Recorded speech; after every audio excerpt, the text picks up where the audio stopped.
Yo, we're live.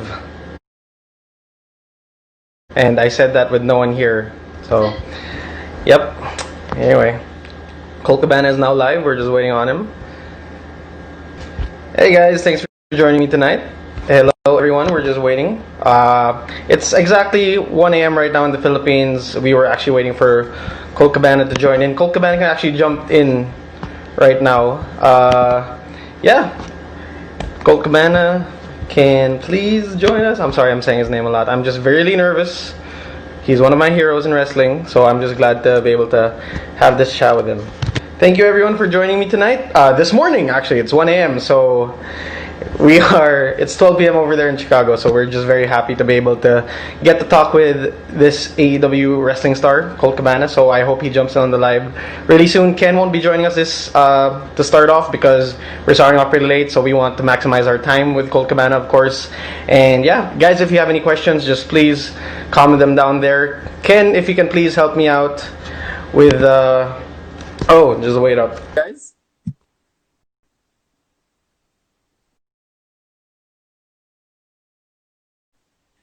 All right, we're just waiting for him to come on. And Hello. hello. Hello. All right, everyone. Mr. Cabana, thank you for joining us, everyone. I'd just like to introduce you all to the All Elite Wrestling Star. He is the creator of the All Art of Wrestling podcast and the Wrestling Road Diaries, and of course, he is a former two-time NWA champion. Colt Cabana, thank you so much for joining us on this. I think it's around the afternoon for you guys. Around here in the Philippines, it's 1 a.m. in the morning. So thank you very much for joining us. It is a huge honor. Well, thanks for staying up for me. I appreciate it. No, it's my honor. Like I have made it no secret that you are actually one of my heroes, also in pro wrestling. So I am very honored for you to have you on this show. So thank you very much for joining us.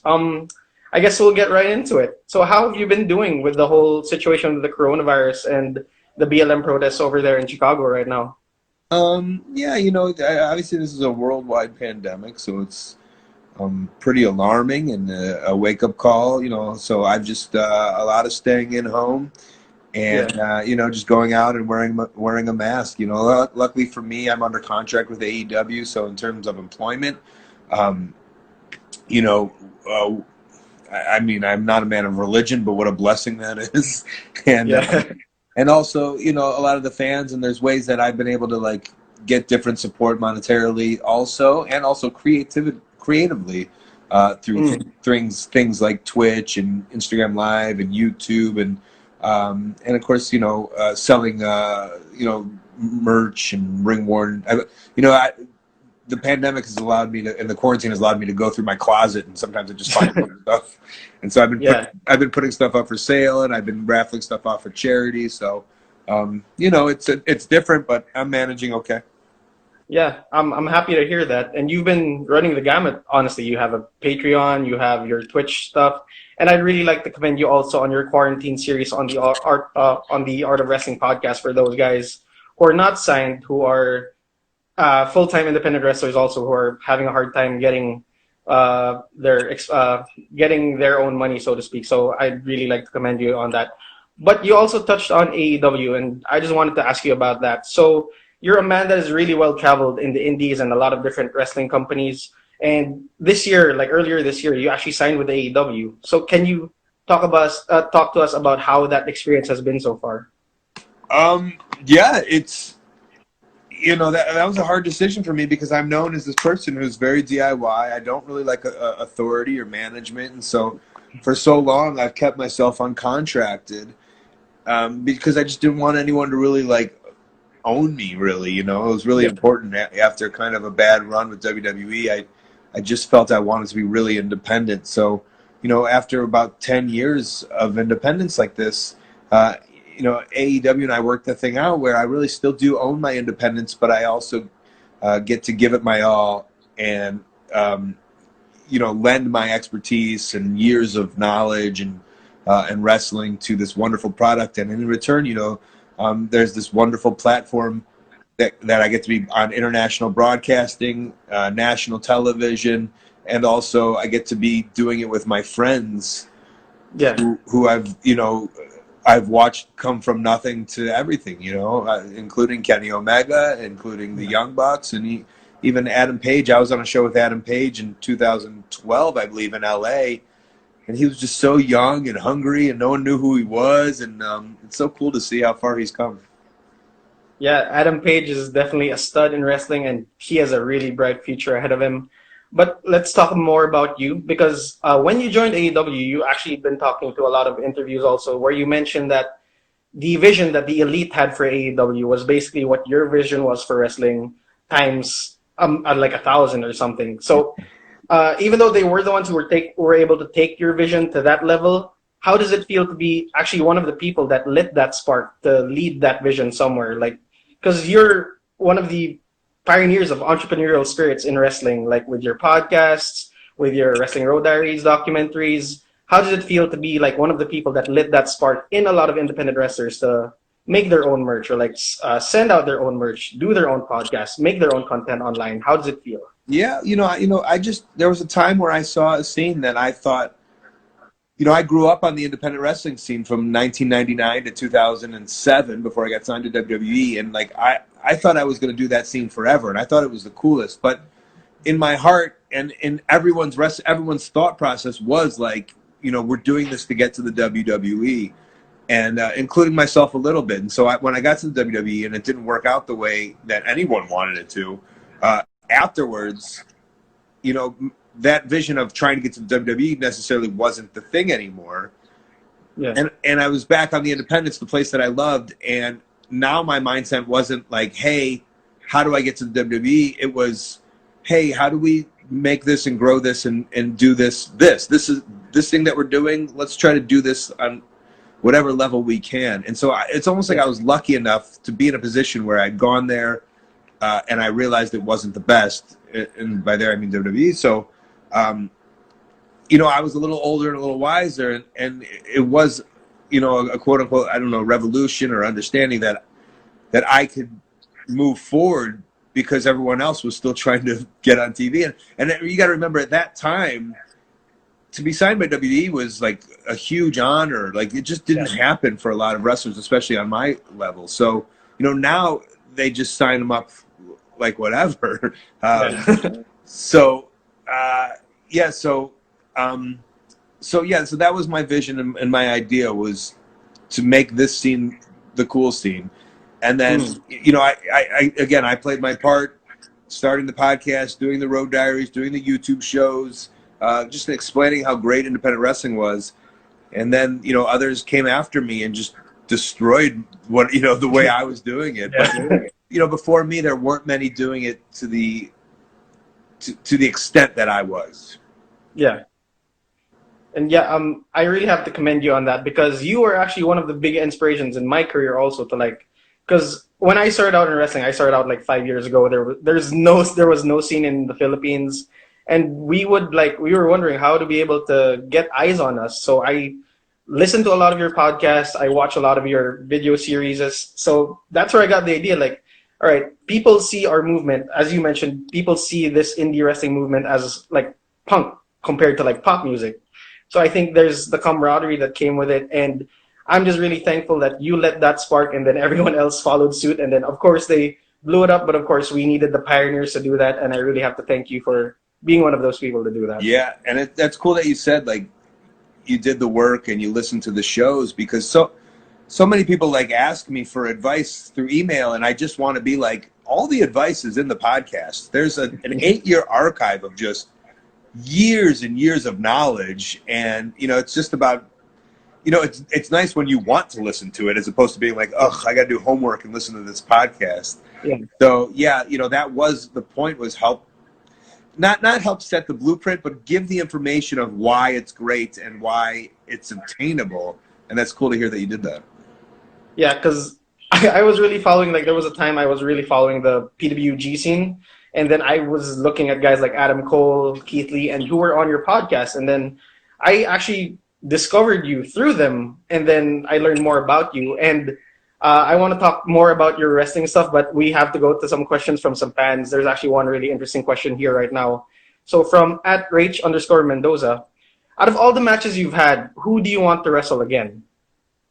Well, I just did have a match with Kenny Omega on Being the Elite.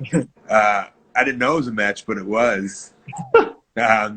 Kenny's a dream match for me in terms of not Kenny Omega versus Okada matches, but Kenny Omega versus the 6-year-old girl. Yeah. When I saw that match and I saw the beauty of it and I saw the fun of it, I knew Kenny and I were on the same page creatively, artistically, and comedically.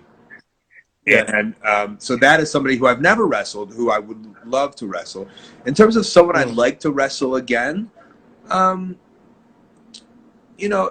maybe a short answer would be Chris Jericho, as I wrestled him on Dynamite, and it was an 8-minute match. And, I'd love to be able to build a story to a big pay-per-view match where we could put in 20 minutes or something like that. Yeah. Or a little, more higher stakes. So just off the top of my head, that's somebody I would say. Yeah. All right. Thank you for that answer. Actually, we have another question over here from @_Ron WWE. If you have anyone right now, his question is, who is your role model in today's wrestling world? Who's my role model? Yeah. Would it be Britt Baker? Is that the right answer? Yeah. Actually, that's a good answer. Britt Baker would be a good answer, I have to admit. Yeah. All right. Otherwise, I'm not sure. Maybe I would say Xavier Woods almost. The way, that he's taken the idea of making sure that he's, set once the WWE fires him, and they will eventually, right? They do, everybody.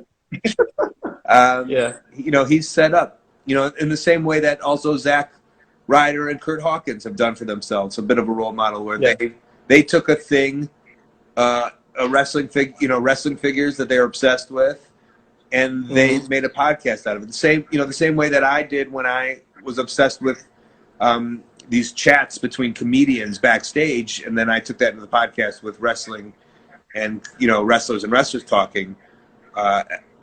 Ryder and Hawkins are just obsessed with, and their passion really comes through. And I think that's, if you want to do a podcast, it has to be something you're super passionate about. And so it really comes through in their podcast. And the same with Xavier Woods. You could tell how much he loves video games in the gaming world. It's really commendable and inspiring. Yeah, and he has a PhD, so I think he's pretty well off after WWE. So Xavier Woods, shout out to you. Actually, there's this. I'm glad that you touched on comedy wrestling also, because I wanted to ask you about comedy wrestling, but before that, I also know that you have this really good big affinity for the world of sport or British style wrestling matches. Can you tell us, like, sorry, let me just read it up here. Can you tell us, like, who are some of your favorites to watch in world of sport wrestling, and why were you, like, really drawn to that kind of wrestling? Well, it's nice to hear that you enjoy that. And then I guess anyone who's listening, hopefully you're right next to your YouTube and you can put in some of these names. So right away, my favorites are Les Kellett, Cat Weasel, and a guy named Vic Faulkner. Those are three of my real favorites. I feel that they enjoy the comedic aspect and are also good wrestlers. Vic Faulkner being the best wrestler of those three, where his technicality is unbelievable, and then he does kind of comedic behind the wrestling. And I think Les Kellett and Cat Weasel were comedy first and wrestling second. So Vic Faulkner is a good one. Steve Gray is somebody I love.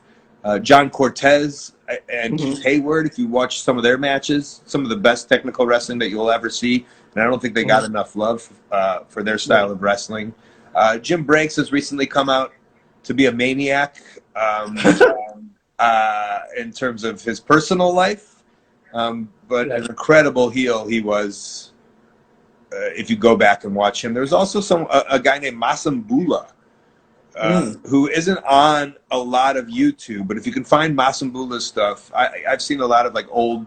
I used to have this collection of DVDs that was this thick, and Masambula was one of my favorites. And he's a very unique performer and very enjoyable. Yeah. All right. Thank you for that answer. And for the ones who didn't catch those names, it's going to be up on the replay anyway, so be sure to check out this IGTV. But yeah, I was going to ask that since it was your love for British wrestling, you really followed British wrestling, was that where your love for comedy wrestling also developed, or was that from another source? No, the love of comedy wrestling comes from the love of comedy. And I think watching Les Kellett do the things he did in the ring made me realize that there was a bigger picture to comedy wrestling. So, I really fell in love with comedy, with British wrestling in about 2004 when I went and toured England. But even before then, I was putting comedy in aspects of my matches. I just wasn't sure how, where, when, and why. So, Yeah. so I think seeing the British wrestlers do it on the World of Sports style Mm. really helped me mold my style of comedy wrestling. It didn't tell me I wanted to do comedy wrestling. It kind of like showed me how it was done right, almost. Yeah. Okay. And actually, I wanted to ask if you have some advice for the wrestlers who kind of want to dabble more in comedy wrestling. Do you have any advice for them, and also, yeah, like, do you have any advice like for them to do better in that aspect of professional wrestling? Yeah, I really believe if you want to be a great comedy wrestler, you have to be a good wrestler first. So my advice would not be start with comedy wrestling. It would be learn how to wrestle really, really well. Mm-hmm. And because essentially it's like, in my mind, it's like almost like a baker. Like uh, comedy wrestling is like an exquisite cake with Yeah. so many different layers where you're not going to start off making this exquisite cake. You're going to start off making like a basic birthday cake, right? Like Yeah. Yeah. a Yeah. chocolate cake. And then once you learn how to do that, then you could start moving up. And that's how I feel about comedy wrestling, is that you have Mm-hmm. to really get the basics down and a fundamental understanding of how to do actual wrestling before you can start adding these layers on top of it. And that's what good comedy wrestling is, adding the layers on top. So Mm. um, I know a lot of people think it's a crutch, and some people do use it as a crutch. But if you want to be great at comedy wrestling, you have to have the fundamentals of pro wrestling down first. All right. Thank you very much for that advice. I'm pretty sure a lot of people who will watch this, or a lot of the wrestlers in the Philippines who want to like go into that comedy wrestling style will heed your advice. But I actually have a question. Not well from my tag team partner from the PWGs at the Ken Warren. It's not really a question, but he just wanted to tell you that he loved your Scotty Goldman run in the WWE and wanted to say thank you for making indie wrestling seem cool and accessible worldwide. And I have to share that sentiment there. Thank you very much. Of course. Of course, you're not only in professional wrestling as an in-ring competitor also, but you also do commentary. So between performing in the ring and doing commentary, which one would you say is harder? I think wrestling. Yeah. Yeah, Do you have a go Go ahead. ahead, go ahead. Well, I enjoy wrestling. I enjoy doing commentary, but my passion is wrestling. And Mm, I think if you understand wrestling, it's easier to be a commentator. So it's not like I found commentating easy, but I've been talking a lot. I like to think of myself as a good talker.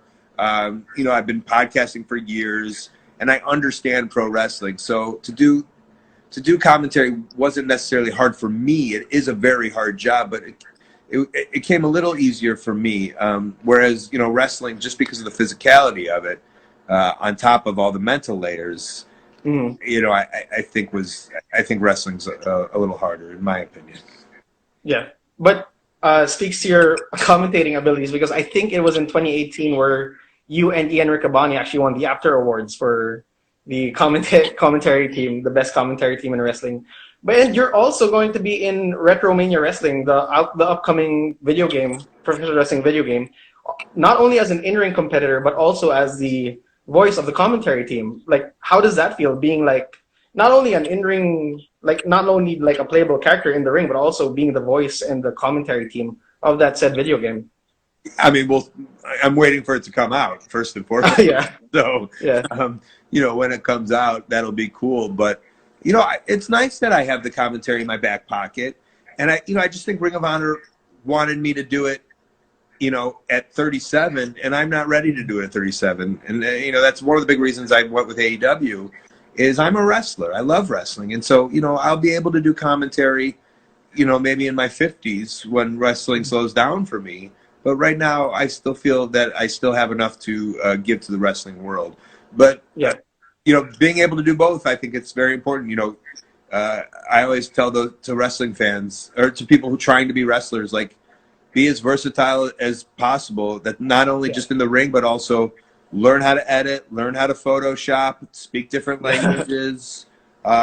Just be a total, not only a triple threat, be just an all-around threat. Yeah, and with the recent quarantine, obviously, we have a lot of time on our hands for those who are lucky enough to be able to have that time.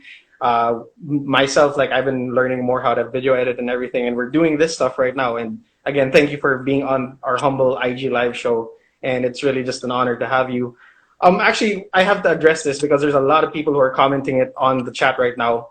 So, what are your thoughts? Are you gonna join the Dark Order? You have that tag team match next week with Brody Lee. What's the news about that? I mean, you just got to wait and see. That's the fun part of wrestling. I think this is a fun story being told out, and it's just this is the fun part of wrestling. You just gotta watch and see what happens next week.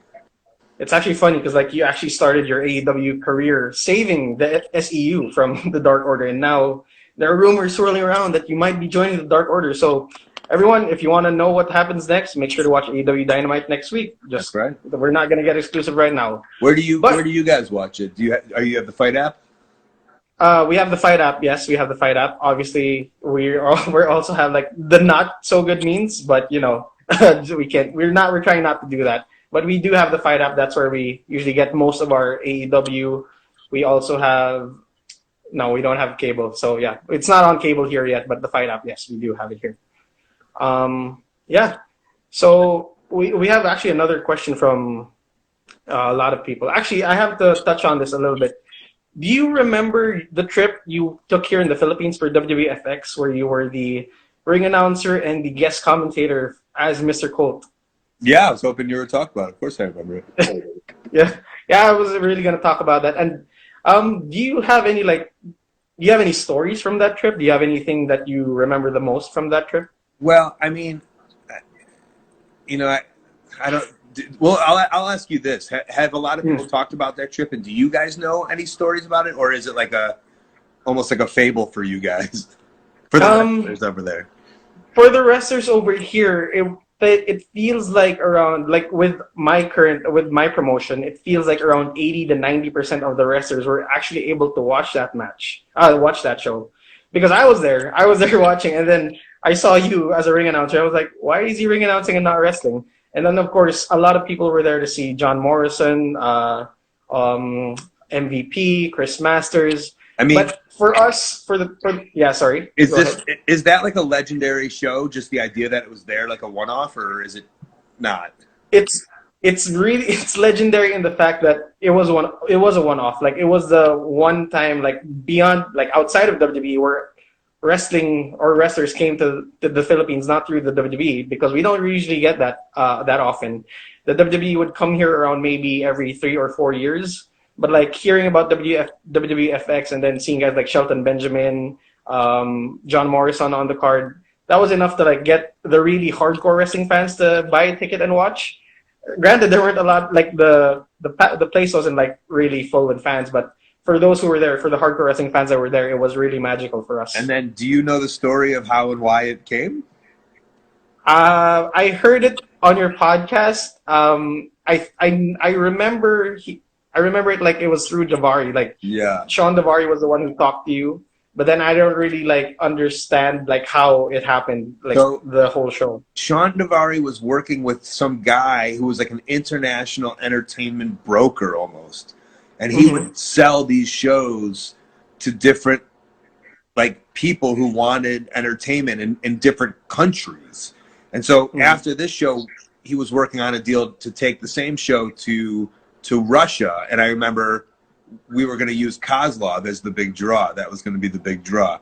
It never happened. And so I think they got like a big chunk of money.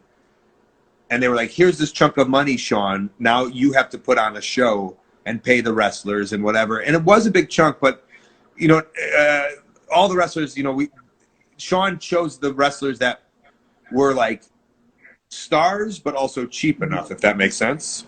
Yeah. Who would do it for a certain rate and not like, the 25,000 that RVD wanted or whatever it was. So if you look on that list, it was a lot of Sean's friends, but also wrestlers who were famous and on TV. You think of Snitsky and Billy Gunn, Yeah. and MVP and Shelton Benson, Carlito. Carlito. Right. These were like the perfect range of guys who just would make some money, but also wanted to have a fun trip. Now, for Yeah. me, Sean was and is a very good friend of mine, and he wanted me to wrestle, but the promoter only wanted people that were WWE famous. Okay. And Sean was like, "Oh, but he just came from WWE. He was Scotty Goldman," and the promoter was like, "I have no clue who that is." Okay. So Sean was like, "I can't get you on as a wrestler. You are my great friend. Like, it's like, would you ring announce?" And I was like, "Of course I would ring announce." Because it was so, what a different and fun opportunity. Like, for you guys, this might have been like heaven, but for us, it was just like some random show in the Philippines. Yeah. And so as, at that time, my podcast was very popular. So I was like, what a fun story also to tell on my podcast. And I also did the famous MVP podcast where he talked about Yeah. the first time being incarcerated. Yeah. I did that one in the Philippines in his hotel. So it was really just a first class experience. We were in this beautiful hotel, and we were fed wonderfully. It was such a great experience. We didn't really get to see the Philippines as much as I would have liked to, sadly. But it was cool to hang out with all the wrestlers, to go out, to be part of this brotherhood and sisterhood. I remember Jillian Hall was on the show too. Yeah. Yeah. She was. And Yeah. Melina. Yeah. So it was a really fun experience for the wrestlers. And, I think we all knew that that was kind of never going to happen again, not just in the Philippines, but also that promotion. But it was really fun while it lasted. And I think everyone really had a good time. I know a lot of my friends, we definitely had a good time, like seeing you guys, like the Hurricane and everyone else. But yeah, thank you for sharing that story. And yeah, well, it's definitely a legend right now amongst the wrestlers, amongst the hardcore wrestling fans. The WWFX show is definitely a legend in the Philippines Yeah. amongst our little niche audience. Oh, we got a question from my friend Hubidol. So, what did you like? His question is, what did you feel when there was a boom of wrestling interview podcasts after the success of your podcast? Like, because obviously you had the Art of Wrestling podcast, and then suddenly Stone Cold, Chris Jericho, Jim Ross, like a lot of different guys had podcasts running up. How did you feel about that? Yeah, I knew it was going to happen, so I was okay with it. First of all, the success of my podcast in my mind came pretty quick, and I saw the benefits that I was reaping from it in terms of popularity, in terms of like emotional response, in terms of fan response, in terms of monetary. It was really, obviously the biggest change in my career, something that really moved the needle the most, and a lot of stuff, spawned from starting the podcast. So in my head, I was like, eventually people are going to find out how great this is. And I was a little surprised that it took that long. And I always tell people, it took Stone Cold doing it, because I think a lot of wrestlers were like, I'm above that. Doing, being the interviewer, I'm above that. And then once Stone Cold, the best wrestler ever, does it, people then said, like, oh, if Stone Cold can do it, then I can do it. And that's when the big trickle down effect happened. So, I had a good 4 or 5 years where I was the only one doing it. It was pretty cool. So I was okay with the idea that it was going to happen. I knew it was going to happen. I was almost just a little surprised that it took that long for the others to catch on. Yeah. Okay, cool. Thank you very much for sharing that story. And we have one other question from @regularp. So despite everything that's going on, how do you keep your love for wrestling alive, strong and strong enough to keep creating amazing stuff? Well, I mean, at the heart of it, I love wrestling. Not necessarily. I mean, I love AEW, but the other stuff, I'm not necessarily like enthralled by it or really care about it. But the idea of pro wrestling, I love. I love the art form of pro wrestling. I love the connection that you can make. I love performing. So obviously, at this point, it's really hard not being able to perform for the crowd and move the crowd that I enjoy moving the crowd. That's where I get my passion from. So I'm also very creatively driven, and I love challenging myself. So, yeah, so that's what drives me is the idea of, at the heart of it, I love wrestling and I love challenging myself, and so I just put those two together. So, you know, when I sometimes I find myself becoming stagnant, and I'll try to kick out of it a little bit, and I'll try to get my brain, moving a little, knowing that like I can't be happy, and going to AEW was one of those things where I was in Ring of Honor for a long time. I wasn't happy that I wasn't wrestling. And it would have been easy to just stay there and collect the check that I was collecting. But I knew for my own sanity, I couldn't do that. And, luckily, I think I moved up a little bit with AEW, but that might not have been the choice. I made the choice to leave Ring of Honor just for my own sanity of my own creativity and career. And luckily, that option with AEW was there. So, cool. All right. Thank you very much for that. And we're gonna wind down a little bit now, so I have a few more questions, and we have like a really quick segment that we're going through. But like, you've been in the wrestling business for over 20 years now, and you've been in it longer than you haven't been in it, honestly. Is there someone you haven't faced in wrestling, whether it's in the present or in the past, that you'd love to face? you mean even if they were dead? Yeah, yeah, sure. I mean, well, I'll say this. Dusty Rhodes is obviously a big influential wrestler for me. Just his vibe and his personality. And I would have loved to have wrestled Dusty Rhodes. More importantly, I think I would have loved to have tagged with Dusty Rhodes. Yeah. And so saying that, now being in AEW, maybe, this is the first time I even thought about it, but maybe wrestling with Dustin Rhodes would be a cool thing. I've wrestled with Cody before, but maybe wrestling Dustin would be something that would be really special, to kind of be able to say that I was in there with, a little bit of the dream. And then also, Dustin is an amazing wrestler in his own, and so legendary, and somebody I grew up watching. To be able to wrestle in the ring with him would be incredible, one-on-one. I did wrestle him in a tag match in 2005 on Sunday Night Heat. Do you remember this? Yeah. You know this? Barely. Yeah. It was like 2005. I wasn't really like in watching wrestling that much, but I think I remember. Yeah, I remember it a little bit. Yeah, it was me and another wrestler. We tagged against Gene Snitsky and Goldust. Yeah. And in the match, Gene Snitsky took my boot off and then took my sock off and smelled my feet.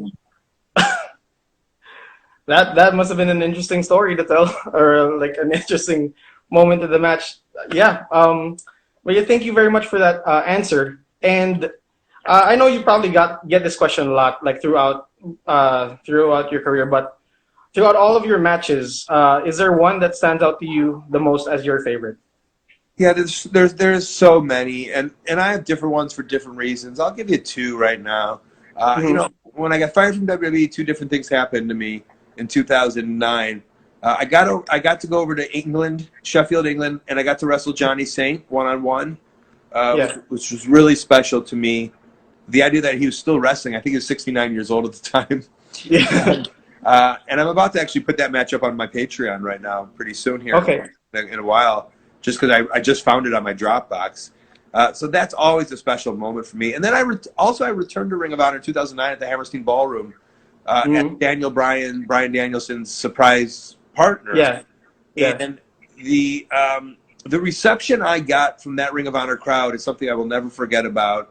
I remember getting on the second rope and like looking at the crowd, and they were so emotional. Like, I remember my knees were trembling, and that's a moment no one could ever take away from me. And also, you have to remember that I was pretty defeated at that point when I was released by WWE, basically told that I wouldn't be a star, I wasn't worth investing in. And then basically the whole crowd in Ring of Honor was like, "You're our hero," at least at that moment. And so those are two matches that I'll never forget. Yeah. All right. And thank you very much for that answer. And we're going to go into the next segment, since we're winding down a bit now. So the next segment is called Whip Flash. So what I'm going to do is I'm going to show you a word on a card, and then you're just going to tell like a memory or a story or cut a promo on that word. Are you ready, Colt Cabana? Yeah, sure. All right. The first word is the Art of Wrestling podcast. I mean, just the thing that kickstarted it all for me, and it's so important in my history. And what I'm most proud of is that in 50 years, people can go back and listen to those conversations which I think will be more important in 50 years than they are now. Yeah. All right. Thank you very much. And definitely, I really loved listening to the Art of Wrestling podcast back then. And I'm pretty sure. Are you still doing the quarantine series? Are you still going to try to make more episodes? Yeah. So please still subscribe to the podcast. They do come out. I've been putting them out in seasons. And so while at AEW, because I have been going down, I've been filming some more with AEW stars. So I think at the end of the summer or the early fall, there's going to be a big collection of weekly podcasts with the AEW wrestlers, and so that's exciting. I'll give a spoiler. I just did one with Matt Hardy, where we talked as real people, and I really enjoyed the conversation. All right. Thank you very much for sharing that. The next word is Wrestling Road Diaries. If the Art of Wrestling didn't do it all, that was another one. In my head, that was the first time that people were able to understand what the independent wrestling scene was on our level for my generation. If you can find the Brookside Diaries, I highly recommend that. That was filmed in 1993 for the BBC in England, and that was their generation. But in 2009, we filmed the Wrestling Road Diaries. That was our generation of wrestlers being independent wrestlers.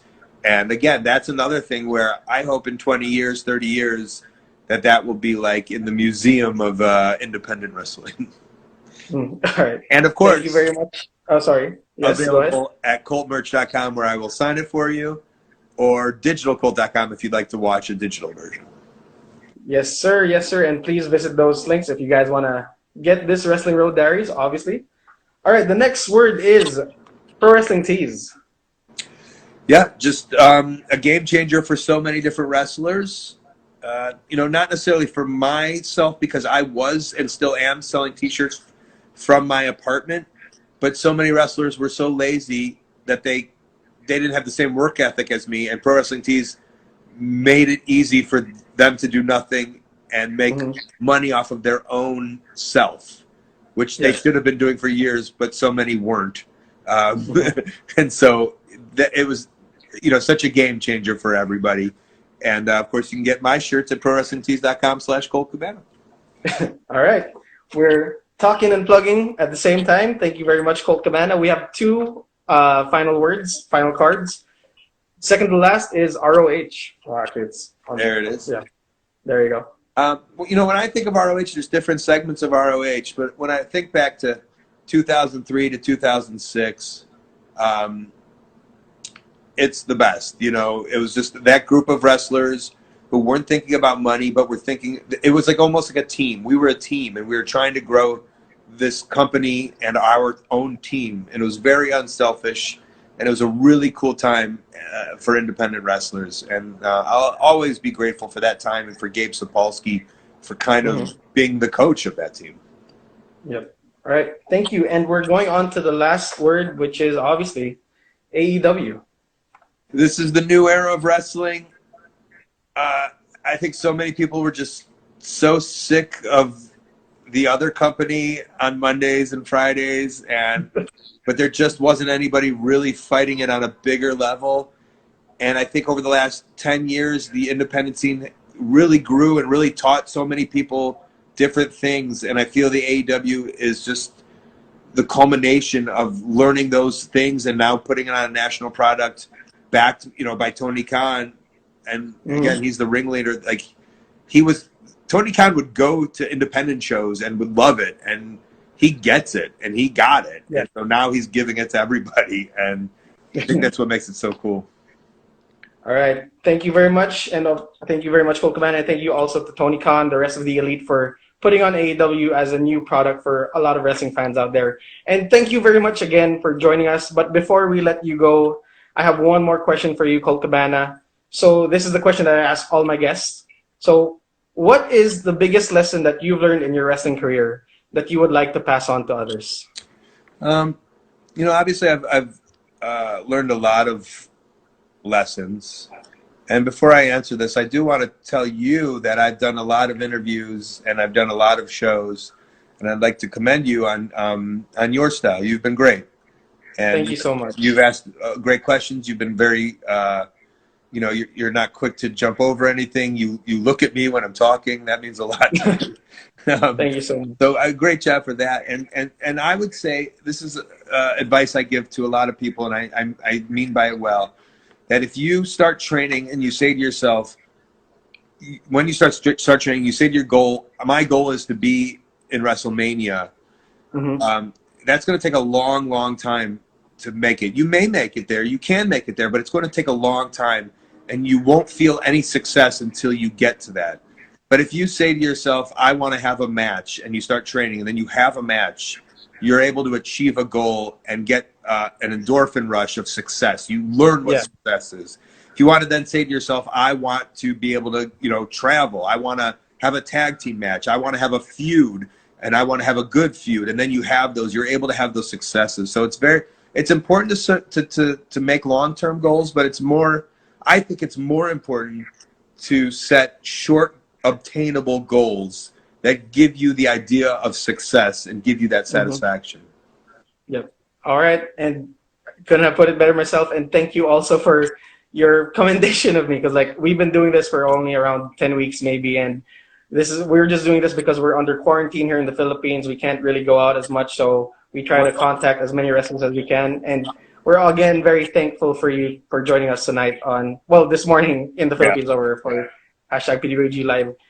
Thank you again very much, and it was a huge honor. And can you please tell our viewers where they can find you online and on social media? Yeah, of course. And I don't know why. Listen, I don't do a lot of these. I don't know why you spoke to me a little bit where I decided to do it, but there was something about you guys being wrestlers and on the hustle, and it's a life I know well, and especially it's harder when you're in a different place. So if I could help give some kind of notification to the Philippine wrestling community, it's not that hard for me to do. Also, a little bit of me wants to come back and wrestle in the Philippines, obviously. We'll see. We'll hope to make that happen soon. So, my Twitter, Instagram, and my TikTok is at Colt Cabana. I guess the one thing I'd like to try to promote is I'm on Twitch/Colt Cabana, and I've been playing games with wrestlers and comedians and fans. And so if you follow me on Twitch and see when I come live, I'd love to have you in my Twitch room and help me grow that platform, because I think it's really fun and I want to grow my Twitch. All right. Thank you very much, Colt Cabana. And it was, again, so much of a pleasure. It was a huge honor. And we hope you stay safe. Please continue to wash your hands, wear a mask when you go out. And we wish you all the best in your success in AEW and also all your independent wrestling dates. And again, thank you again so much. And we hope you have a good day. Good night. Good night. Thank you. Good morning over here. Bye. Yeah.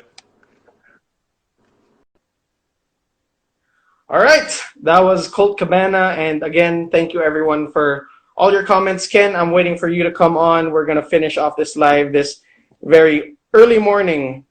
#PWG Live. Ken Warren, where are you? I will just find your name, get you on here. Woo! That was a biggie. I'm shaking. What's up, Ken? You killed it, bro. You killed it, man. Legit. I forgot I was a moderator. I was watching the first I have to go to the laptop. Thank you. I did my research. Pumi, thank you. I love you too, Pumi. Thank you for the love. Thank you for everyone for the love. This night has been there's a lot going on right now in the world, and I hope this can be a little bit of an escape. I'm just happy right now. I was able to I hope that I was able to give everyone here a platform to just forget about the world a little bit. And obviously after this is over, we're gonna go back. We're gonna keep up the fight because it's not over. #YoungTerrorbill. #Speaking out of obviously #Black Lives Matter and everything. Oh man, I'm just a lot of emotions right now. It's okay. Sorry. It's okay, bro. While you dwell on your emotions, because we totally understand it, bro. He's a hero to you. Colt Cabana is a hero to you. He's a hero to the indie wrestlers and every one of us. And I just want to say a belated happy birthday. Everyone in the comment section, everyone left on the comment section. Greet this man. A belated happy birthday. JDL, brother. It's your birthday. It's your how young, brother? How young? 28. We're not that young anymore, brother. I'm just trying to do this wrestling thing for as long as I can. Hopefully, we'll set our short-term goals as Colt Cabana has set it, and obviously, hopefully, to achieve it sometime soon. Ken, thank you again for moderating. Guys, thank you for staying up so late with me tonight, this morning. It's a great pleasure. Thank you for everyone who sent me all those birthday wishes like 2 days ago. And obviously, we want to keep this going. We want to keep wrestling going, keep supporting Philippine wrestling. Ken, can you please talk about the link below? Oh, Or like, absolutely. I got you, brother.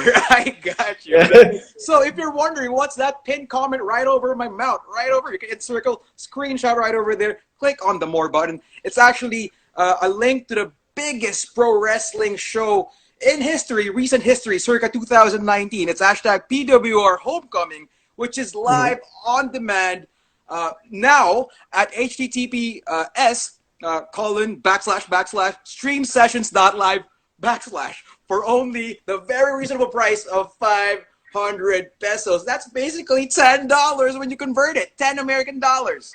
And it's the best pro wrestling show ever produced. I kid you not. You could check it out, but you have to pay 500 pesos or $10. But hey, it's worth the price. JDL, the Tag Amigo, the belated happy birthday boy, was the main event against the one and only TJP. I was there in a singles match representing a tag team, hashtag PWOGs. Man, more other... Jeff Cobb was there. Other Philippine, your favorite Philippine wrestlers are there. Every single one. Give us a chance. Give us a support here in the Philippines. Man, PWR, we ain't stopping. Coronavirus, we ain't stopping, man. We still got our weekly PW Wrestling from Home stuff. Obviously, we're gonna keep bang out more online content. And again, I just thank everyone. I thank Colt Cabana for joining our humble IG live. Honestly, it's a dream come true. But yeah, Ken, I think we have to thank these fans, and we have to send them off with obviously our John Cena Saturday. Absolutely, please, by all means, brother, by all means. All right, thank you again, and everyone for John Cena Saturdays. I'm not gonna open it, so it's too tiring. Anyway. Wait, before you open that, at Sarah Foam 10 says, I love how Ken is like he had 5 coffees. Haha, bro, I don't need coffee. I don't drink coffee. Coffee makes me fall asleep. This is Ken. Natural hype, this man. is Ken No normally. sugar at all. No sugar.